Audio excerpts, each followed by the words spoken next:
ค่ะหน่วยปฏิบัติการที่5นะคะไดโอดเรียงกระแสและวงจรกรองสัญญาณในแหล่งจ่ายกำลังไฟฟ้านะคะจุดประสงค์ของแลบนี้นะคะคือ 1. เพื่อให้เข้าใจถึงลักษณะการทำงานของวงจรเรียงกระแสแบบครึ่งคลื่น 2. เพื่อให้เข้าใจถึงลักษณะการทำงานของวงจรเรียงกระแสแบบเต็มคลื่นทั้งแบบที่ใช้หม้อแปลงแบบมีแถบกึ่งกลางและแบบบริดจ์นะคะข้อ 3 ก็คือเพื่อให้เข้าใจถึงผลของวงจรกรองสัญญาณในแหล่งจ่ายกำลังไฟฟ้ากระแสสลับนะคะข้อ 4 คือทราบถึงผลเมื่อวงจรกรองสัญญาณที่ใช้อุปกรณ์ประจุมาช่วยมีการเปลี่ยนแปลงอย่างไรนะคะผลการทดลองที่ 5 ตอนที่ 1 นะคะเรื่องวงจรกระแสแบบครึ่งคลื่นนะคะ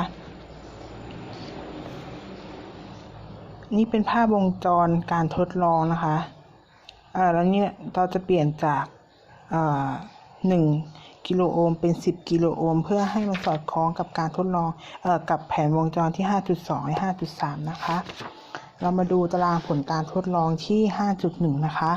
ค่าแรงดันเอาท์พุตของวงจรเรียงกระแสแบบครึ่งคลื่นนะคะแล้วก็จะมาดูที่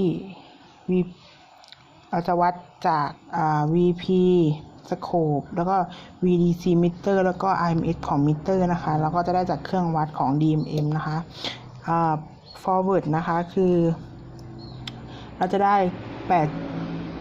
6.8 โวลต์นะคะ VDC เราจะได้ 2.02 VRMS นะคะแล้วก็ VRMS เราจะได้ 2.53 VRMS นะคะ VDC ของ calculate นะคะเราจะได้จาก 0.318 คูณด้วย VP ลบ VT นะคะ VT เราจะได้ 0.3 โวลต์แล้วก็เอา 0.318 คูณด้วย 6.8 ลบ 0.3 จะได้ VC เท่ากับ 2.607 นะคะแล้วก็ VRMS ของ calculate นะคะเราก็จะได้ 0.5 คูณ VP ลบ VT ในที่นี้คือ 0.3 นะคะก็ได้ 0.5 คูณด้วย 6.8 ลบ 0.3 โวลต์นะคะเราก็จะได้ VRMS เท่ากับ 3.25 VRMS นะคะทีนี้เรามาดูของรีเวิร์สนะคะรีเวิร์สก็คือจากเครื่องสโคปนะคะก็ได้เท่ากับลบ 6.8 โวลต์แล้วก็ VDC เท่ากับลบ 0.01 VRMS นะคะแล้วก็ VRMS ก็เท่ากับเท่ากับ 2.52 VRMS VDC นะคะแล้วก็เท่ากับลบ 2.2578 แล้วก็ใช้สูตรเดิมนะคะคือ 0.318 คูณ VP ลบ VT นะคะแล้วก็ VRMS ของ reverse นะคะเราได้ลบ 3.55 นะคะVP 6.8 เราได้มาจากนะคะคือ1ช่องใหญ่มันจะมีเท่ากับ2โวลต์แล้วก็จะมี3แล้วก็วัดได้ก็คือมี3ช่องนะคะ3ช่องก็จะมี2ขีดเล็ก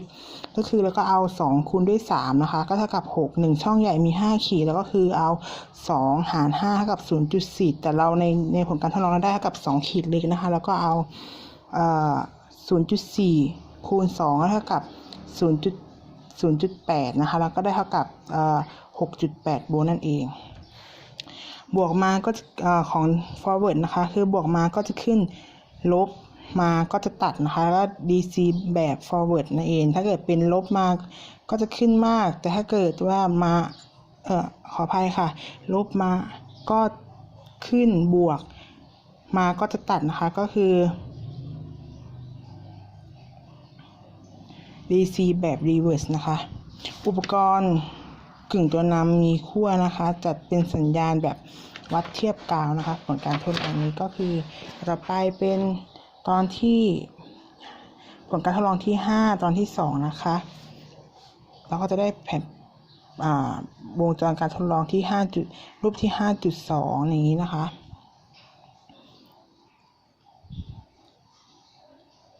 ในผลการทดลองในวงจรนี้นะคะก็คือตัว5เนี่ยค่ะ5 VRMS ก็จะเป็นกาวนะคะที่จริงอยากได้10แต่ซัพพลายเราไม่มีเราก็เลยใช้9เป็น9โวลต์แทนนะคะตรงนี้ ก็เรามาดูที่ตารางที่ 5.2 นะคะคือค่าแรงดันไฟฟ้าของวงจรกระแสแบบเต็มคลื่นแบบใช้ไดโอด2ตัวนะคะ forward นะคะแล้วก็ VP แล้วก็หาเหมือนเดิมเลยค่ะที่เราหาจากตารางแรกนะคะเราได้เป็น 6.8 ก็ VDC นะคะเราก็ได้เป็น 4.01 ก็จะมีค่ามากกว่าตารางแรกนะคะแล้วก็ VRMS เราก็ได้ 2.16 ก็จะมีค่าน้อยกว่าตารางแรกอยู่นะคะแล้วก็ VR ขออภัยค่ะ VDC calculate ก็เท่ากับ0.607 ก็ได้จากสูตร 0.318 คูณด้วย V peak ลบ VT นะคะแล้วก็ VRMS ของ calculate ก็เท่ากับ 3.25 ก็ได้มาจากสูตร 0.5 คูณ V peak ลบด้วย VT นะคะแล้วก็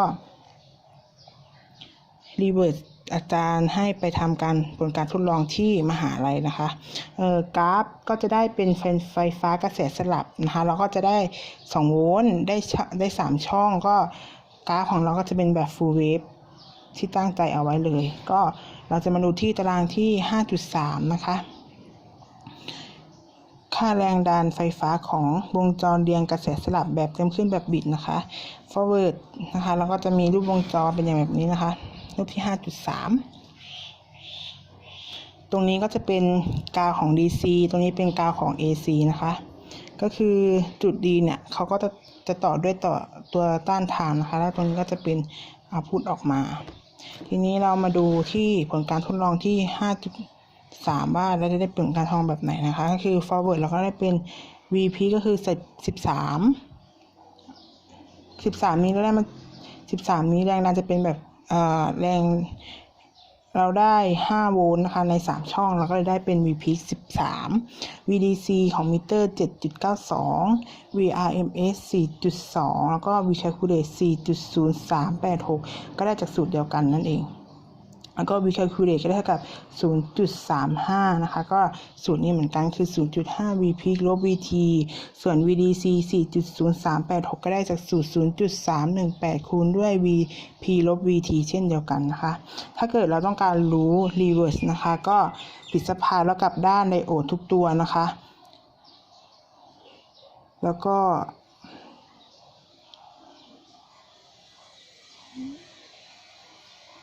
เอาพุทที่เอาได้ออกมาก็จะกลับหัวเหมือนกันค่ะขอจบการนำเสนอเพียงเท่านี้นะคะ